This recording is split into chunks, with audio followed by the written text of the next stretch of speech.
नमस्कार मित्रांनो, मोहक मराठी कथा या यूट्यूब चॅनलवर आपले मनपूर्वक स्वागत आहे. यात तुम्हाला नवनवीन कथा ऐकायला मिळतील.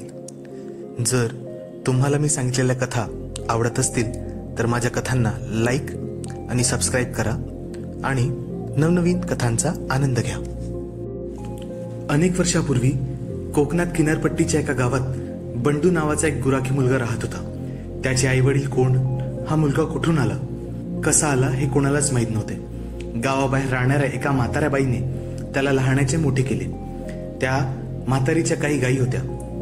बंडूला कळायला लागल्यापासून त्याच्या आजीच्या गायी चारायला नेणे हेच त्याचे काम.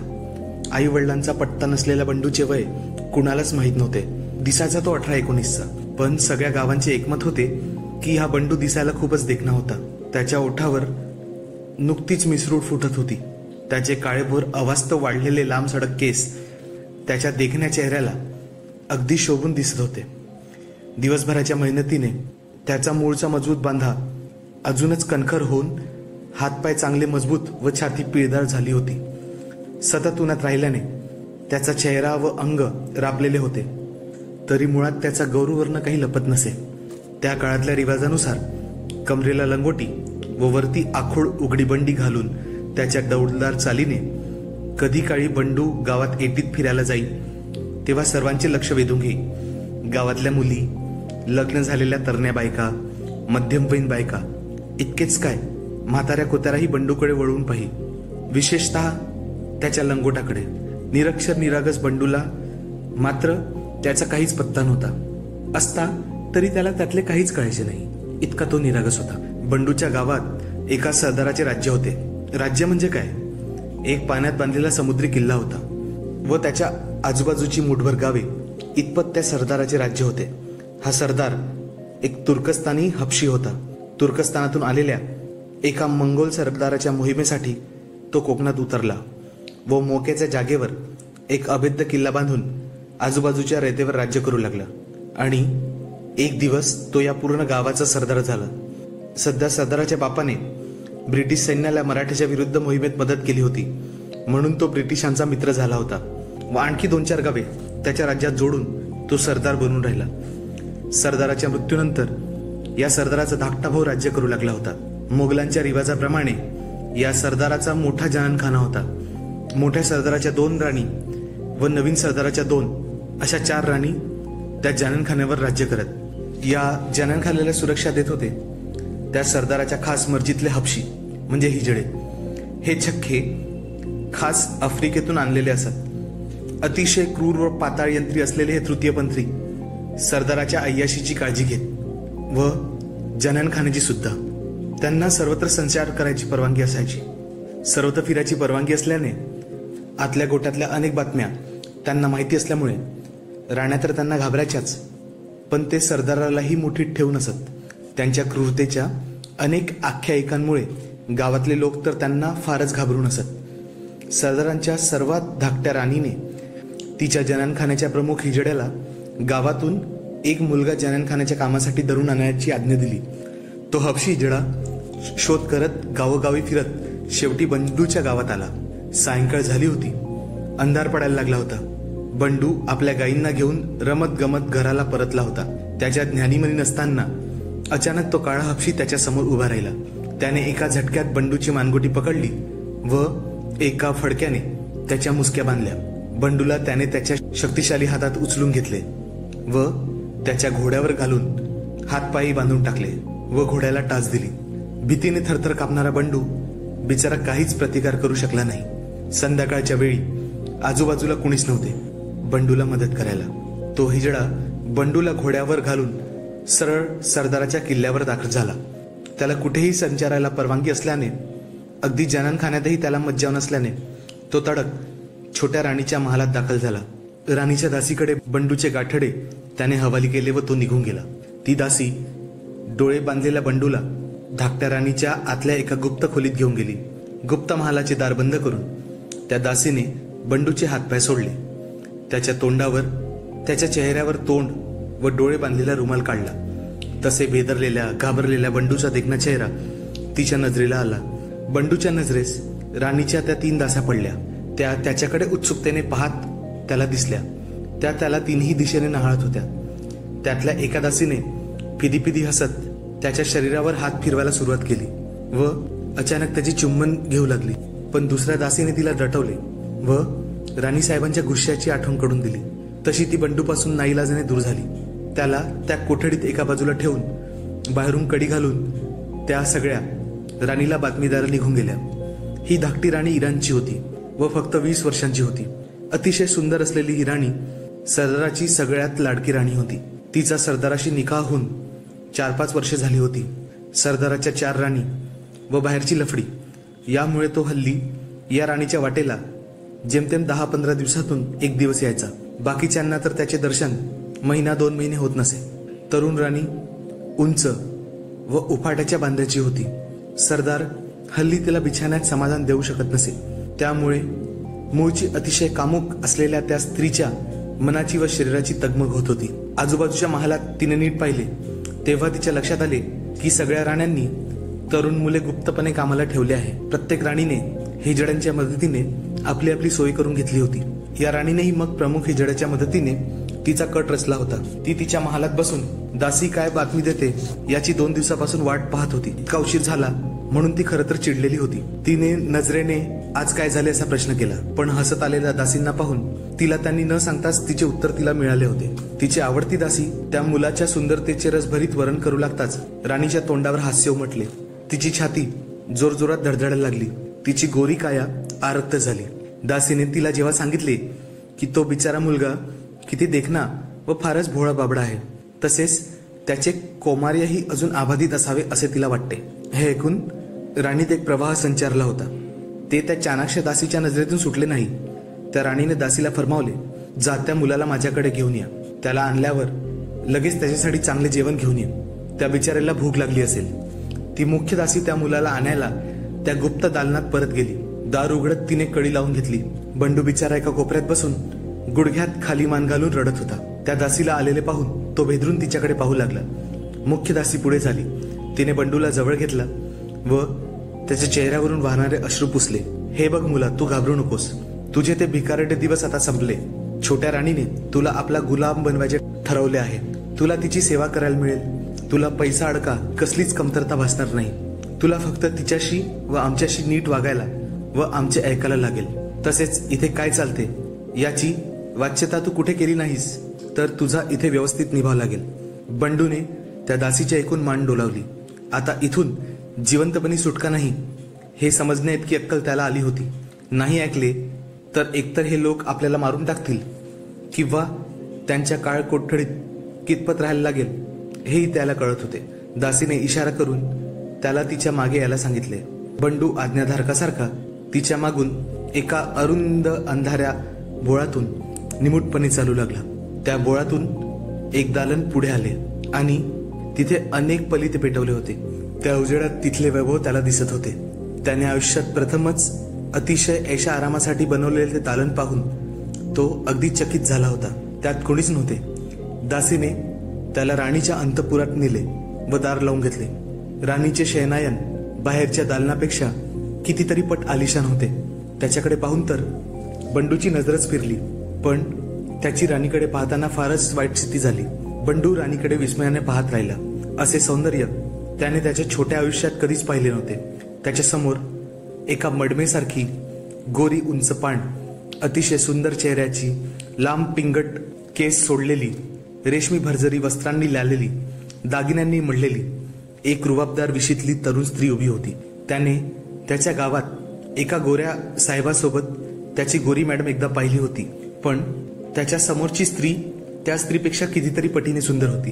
दालनात लपलपत्या पलित्यांच्या प्रकाशात त्या स्त्रीचे हिरव्या रंगाचे डोळे तिच्या अंगावरच्या हिऱ्याप्रमाणे चमकत होते. ती त्याच्याकडे पाहत असली तसे तिचे छोटे दात चमकले. बंडूला पाहून राणी खुश झाल्यासारखी दिसली. त्याचा कोवळा चेहरा, तरुण पिळदार शरीर पाहून तिला झालेला आनंद तिच्या चेहऱ्यावर दासीला स्पष्ट दिसला. तिचे डोळे विस्पारले व चेहऱ्यावर स्मित झळकले. तिने त्याच्या भोवती फिरत एक फेरी मारली व दासीकडे समाधानाने पाहत मान डोलवली. बंडूला न समजणाऱ्या भाषेत तिने दासीला काहीतरी सांगितले. दासीने कुजबुजत त्याच्या कानात सांगितले, राणीसाहेब तुझ्यावर खुश आहे. तिला तू आवडलास. राणी त्याच्या जवळ आली व तिने त्याच्या अगदी जवळून परत एक प्रदक्षिणा मारली व परत दासीला आज्ञा दिली. हुकुमानुसार दासी त्याचा हात धरून त्याला आतल्या बाजूला असलेल्या नानी घरात नेले व तिथल्या चांदीच्या आसनावर बंडूला बसायला सांगितले. बंडूच्या अंगावरचे कपडे तिने ओरबाडून काढले व शेजारील तांब्याच्या गंगाळात असलेल्या गरम पाण्याने त्याला स्नान घातले. एका वस्त्राने त्याचे अंग व केस पुसून कपडे न घालता त्याला बाहेर चालण्याचा इशारा केला. तो लाजत हाताने त्याचा गृह्य भाग झाकत बाहेर निघाला. दासीने त्याचा हात झटकून बाजूला केला व त्याला नजरेने इशारा केला. राणी आसनावर बसून त्याला तिच्या मोठ्या हिरव्या डोळ्यांनी पाहत होती. त्याच्या उघड्या शरीराकडे राणीची नजर खिळली होती. तो तिच्या समोर आला असताना तिने त्याचा हात धरला व तिच्या शेजारच्या आसनावर त्याला बसवले आणि मराठीत विचारले, तुझे नाव काय? तिला मराठी येते हे ऐकून बंडू चमकला. बंडू, त्याच्या घशातून जेमतेम शब्द फुटला. बंडू, तुला भूक लागली का? बंडूच्या पोटात भुकेचा डोंब उसळला होता. तो जोरजोराने होकारार्थी मान हलवू लागला. राणीने दासीला जेवायला आणायला सांगितले. दासी जायला वळली. राणीने ठणकावून सगळ्याला सांगितले, आजपासून बंडू माझा गुलाम आहे, फक्त माझा. कळले? त्याला कोणी इतरांनी त्रास दिलेला मला चालणार नाही. जी राणी साहेब, म्हणत दासी मुजरा करून निघून गेल्या. बंडू, तू अजिबात घाबरू नकोस. आजपासून तू माझ्या महालात राहशील. तू मी सांगीन ते ऐकलेस तर तुझे भले होईल, पण ऐकले नाहीस तर मी तुला त्या हिजड्यांच्या हवाली करेल. तिने पुढे काही न बोलता त्याच्याकडे कठोर मुद्रेने पाहिले. हिजड्यांचे नाव काढताच बंडूच्या शरीरातून एक भीतीची लहर उठली, पण तो काही बोलला नाही. तरुण राणीचा चेहरा परत सौम्य झाला. तिने उठून बंडूचा हात धरून त्याला उभे केले. बंडूच्या अंगावर अजूनही पाण्याचे थेंब चमकत होते व केसातून पाणी टिपकत होते. बाजूला पडलेले वस्त्र हातात घेऊन तिने बंडूच्या अंगावरचे ते थेंब पुसायला सुरुवात केली. बंडूच्या शरीरावर काही केस नव्हते. त्याच्या नितळ निरोगी शरीराला आंघोळीनंतरही एक छान पुरसी वास येत होता. त्याचे केस पुसायला तिने त्याला जवळ ओढले तसे बंडूला तिने लावलेल्या अत्तराचा उंची वास आला. तिच्या हातांची त्याच्या पाठीवर असलेली ऊब त्याला जाणवली. केस पुसून झाल्यानंतर राणीचा हात पाठीवरून सरकत त्याच्या कमरेपर्यंत फिरत होता व त्याचे अंग पुसण्याच्या बहाण्याने ती त्या वस्त्राने त्याच्या संपूर्ण शरीरावर हात फिरवत होती. निरागस बंडूला अजूनही लज्जेशिवाय दुसरी काहीच भावना नव्हती. त्याच्या शरीरावर ते वस्त्र फिरवताना राणीच्या शरीरातून एक लहर उठत होती आणि तिच्या शरीरावर फिरणारा हात बंडूला कळत नसला तरी त्याची शारीरिक हालचाल वाढली होती. त्याच्या शरीरात स्फुरण चढायला लागले होते. त्याच्या धमन्यामधून रक्त वाढायला लागले होते आणि त्याचा परिणाम त्याच्या शरीराच्या विशिष्ट भागावर जाणवायला लागला होता. राणीच्या उरातली धडधड वाढली. तिचा श्वास जोरात चालायला लागला. तिचे मोठे डोळे अजूनही विस्पारले. कसाबसा तिने तिच्या कामुक भावनांवर आवर घातला व त्याच्या शरीरावर तिची फिरणारी नजर दूर केली व त्याला दंडाला पकडून आता ती त्याच्या चेहऱ्याकडे पाहू लागली. राणीचे चमकते हिरवे डोळे, तिचे लखाकणारे हिरे दागदागिने, दंडावर जाणवणारी तिच्या शरीराची धग, त्याने कधीही न अनुभवलेला तिच्या अंगाचा मादक वास याने बंडू भारावला व जणू मंत्रमुग्ध होऊन तिच्याकडे पाहत राहिला. आज त्याच्या शरीरात काही वेगळीच भावना निर्माण होत आहे. त्याचे शरीर थरथरत आहे असे त्याला जाणवत होते. त्याला असे जाणवले की त्याच्या शरीराच्या एका भागावर सुजन आलेली आहे, कारण त्याला त्यातले काही कळतच नव्हते. बाहेर दरवाजावरच्या टकटकीने त्या दोघांना भान आले. जा, दार उघड, राणीने सांगितले. बंडूने कडी काढून दार उघडले. 3 दास्या अन्नाने भरलेली थाळी घेऊन आत आल्या. एकीने खाली गालिच्यावर रेशमी वस्त्र पांघरले, त्यावर हातातल्या थाळ्या ठेवल्या व वाकून मुजरा करून निघून गेल्या. बंडूने न सांगता स्वतःहून दार बंद करून त्याला कडी घातली व राणीकडे पाहिले. ती गालिच्यावर पक्वान्नाने भरलेल्या ताटाशेजारी बसून त्याच्याकडे पाहत होती. बिचाऱ्या बंडूचे लक्ष खरं तर मिष्टांनाकडे होते. दुपारी कोरडी भाकर खाल्ल्यानंतर त्याने काहीच खाल्ले नव्हते. तो डोळे विस्पारून त्या ताटाकडे पाहत होता. इतके सुग्रास अन्न त्याने उभ्या आयुष्यात कधीच पाहिले नव्हते.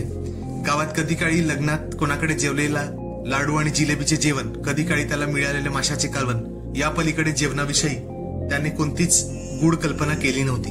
ती ताटे पाहून त्या गरमागरम अन्नाच्या त्या खोलीत भरभरलेल्या घमघमाटाने बंडूची भूक खवळली व त्या भुकेने त्याच्या तोंडून लाळ टपकायला लागली. बंडू, तुला भूक लागली का? बंडूने जोरात मान हरवली. मीही उपाशी आहे, अनेक दिवसांची. राणी त्याच्याकडे रोखून पाहत बोलली. बंडूला काहीच कळले नाही. त्याला आश्चर्य वाटले ते राणीच्या बोलण्याचे. इतक्या मोठ्या महालात राहणारी, चमचमता पोशाख आणि दागिन्यांनी मडलेली ही सुंदर राणी उपाशी कशी, हा त्याला प्रश्न पडला. ती खरं तर खूप दिवसापासून उपाशी होती, पण तिची भूक वेगळी होती. तिने आपल्या अंगावरचे दागिने उतरवायला सुरुवात केली. बंडू डोळे मोठे करून व तोंडाचा आव असून तिच्याकडे पाहत असताना एक एक करत अंगावरचे सर्व दागिने तिने काढून टाकले. अगदी हातातले कंगन, पायातले तोडे, कानातले भले मोठे झुमकेही. फक्त एक मोठ्या सफेद मण्यांची माळ व नाकातले तिने ठेवले. बंडूला राणीच्या साधेपणाचे आश्चर्य वाटले.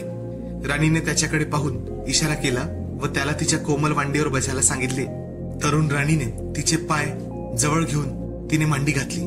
तिचा हात पुढे करून तिने बंडूचा हात पकडला व त्याला तिच्या दिशेने ओढले. बंडूला अचानक जाणीव झाली की तो पूर्णपणे विवस्त्र आहे. राणीच्या कोमल हातांच्या स्पर्शाने तो जरा विचलित झाला, तरी अंगभर भरजरी वस्त्र लैलाने त्या राणीने अलगद त्याला तिच्या मांडीवर बसवले.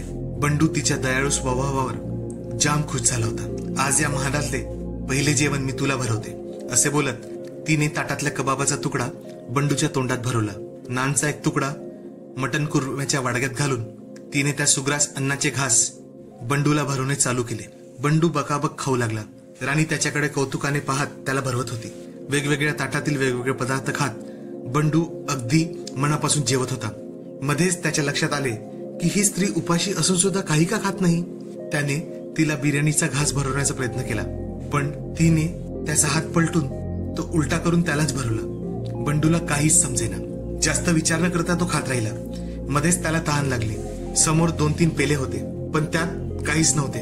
राणीने त्याच्याकडे हसत पाहिले व बाजूच्या तबकातील एका लांब नाकाच्या विचित्र सुराई सारख्या भांड्यातून लाल रंगाचे सरबत एका पेल्यात ओतले. बंडूने वेगळा वास येणाऱ्या त्या सरबताचा पेला ओठाला लावून घटाघट पिऊन टाकले.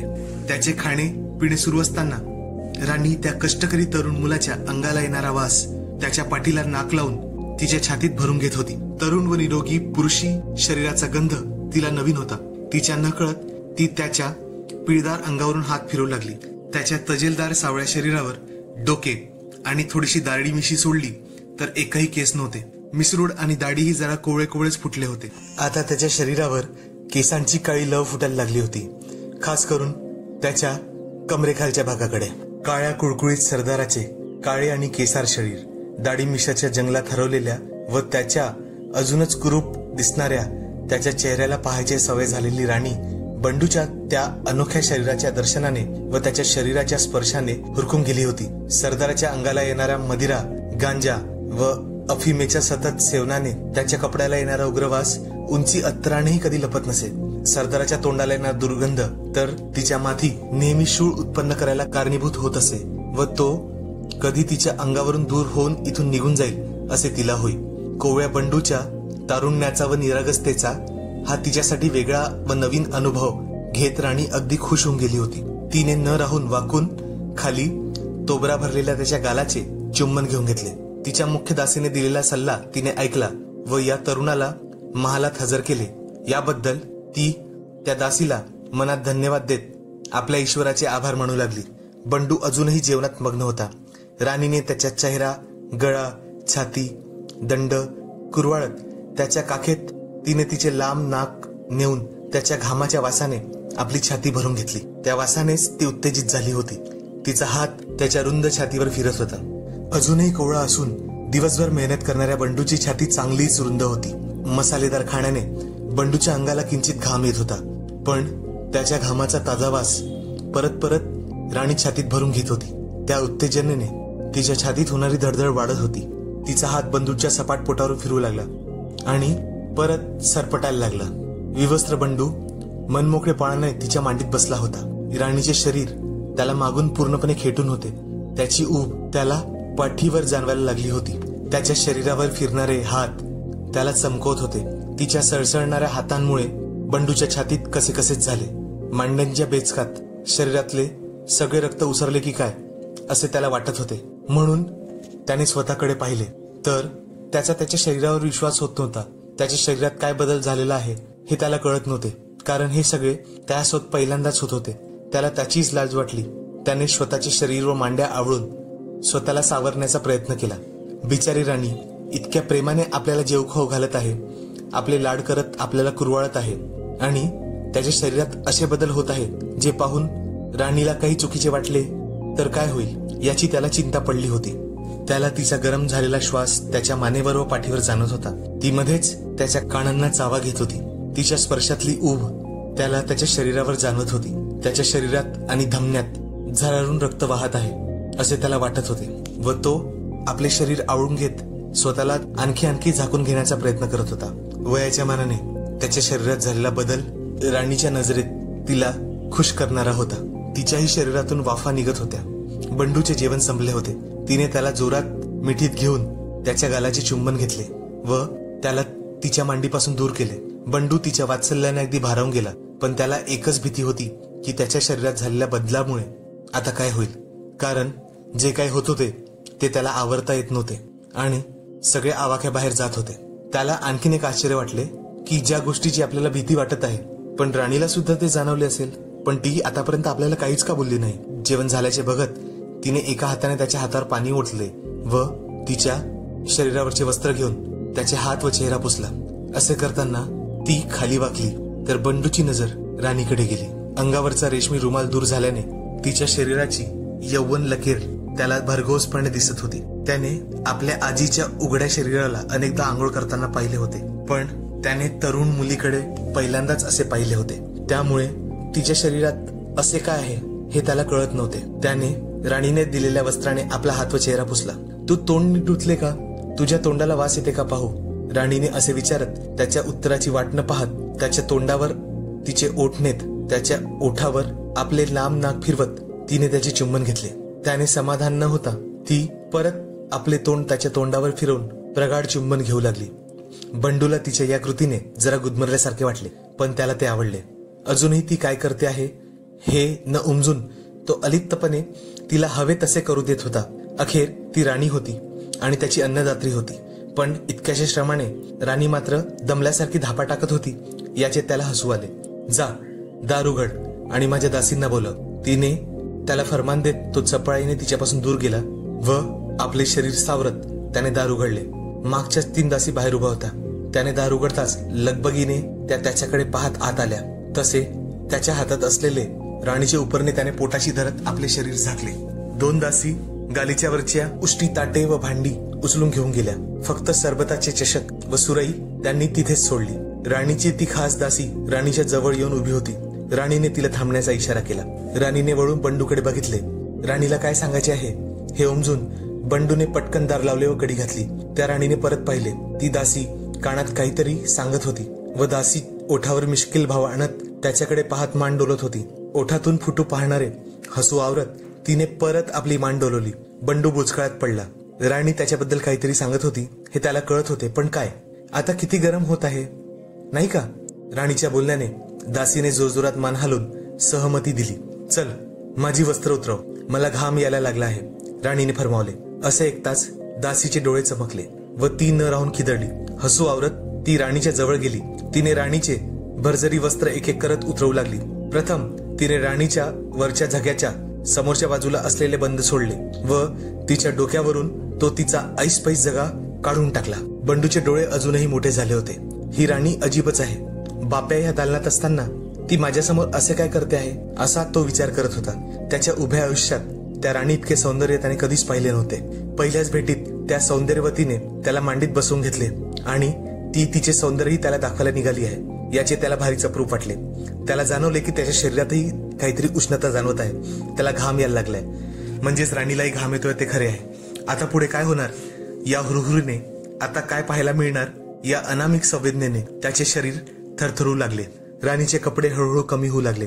तिचे नितळ गुलाबी शरीर त्याला दिसू लागले. तिने तिचे केस लांब सुटे सोडले होते. तांबूस सोनेरी रंगाचे तिचे केस तिचा चेहरा अर्धा झाकत होते. तिचे मृगनयनी हिरवे डोळे त्याच्याकडे पाहताना तिच्या लांब पापण्याखाली फडफडताना मात्र त्याला स्पष्ट दिसत होते. तिच्या लांब नाकाच्या नाकपुड्या तिच्या जोरजोरात चाललेल्या श्वासाने फुलल्या गेल्या होत्या. तिच्या केसांनी हलक्या झाल्यामुळे ढगा आड गेल्यासारख्या चंद्रासारख्या भासणाऱ्या तिच्या सुंदर चेहऱ्यावर त्याची नजर हटत नव्हती.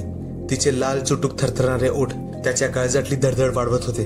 राणीचे कपडे वरचेवर दूर होताच तिच्या नाजूक मखमली गळ्यातल्या तिच्या छातीवर रोणारी टपटपीत तेजस्वी मोत्याची माळ तिच्या उघड्या पडलेल्या शरीराचे रूप खुलवत होती. बंडूच्या नजरेतून हे काही सुटत नव्हते. एखाद्या स्वप्नात असल्याप्रमाणे तो आवाजून ते पाहत होता, कारण त्याने एवढे सुंदर गोरे तरुण शरीर कधीच पाहिले नव्हते. राणीची नाजूक दिसणारी कंबर बारीक होती, पण कमरेखालचा विस्तीर्ण भाग आणि तिचे बोड विशाल होते. तिच्या मांड्या त्याला तो त्याच्या परसात जो रोज पाहतो अशा केळीच्या गाभ्यासारख्या वाटल्या. तिचे हातपाय खूप लांब होते. लांब सडक बोटात गुलाबी नखेही लांब होती. बंडूची नजर तिच्या मखमली अंगावरून फिरत होती, कारण आता राणी पूर्णपणे मोकळी झाली होती. बंडू राणीच्या त्याच्यासमोर खुल्या झालेल्या त्या सौंदर्याने अगदी दिपून गेला होता. मंत्रमुग्ध होऊन तो तिच्याकडे पाहत राहिला. तिने त्याच्या चेहऱ्यावरील भाव पाहून त्याच्याकडे पाहत एक प्रसन्न झाल्यासारखे हास्य केले. त्याला वाटले ती एखादी अप्सराच असावी आणि त्याच्यावर प्रसन्न होऊन त्याला दर्शन द्यायला स्वर्गातून आली असावी. तर मित्रांनो, आशा करतो की तुम्हाला आजची कथा आवडली असेल. अशाच नवनवीन कथा ऐकण्यासाठी मोहक मराठी कथा या चॅनलला लाईक, शेअर आणि सबस्क्राईब करा. तसेच आपले अभिप्राय कमेंटमधून आम्हाला देत राहा. आमच्या चॅनलला सपोर्ट करण्यासाठी तुम्ही थँक्स बटन दाबून आम्हाला सहकार्य करू शकता. धन्यवाद.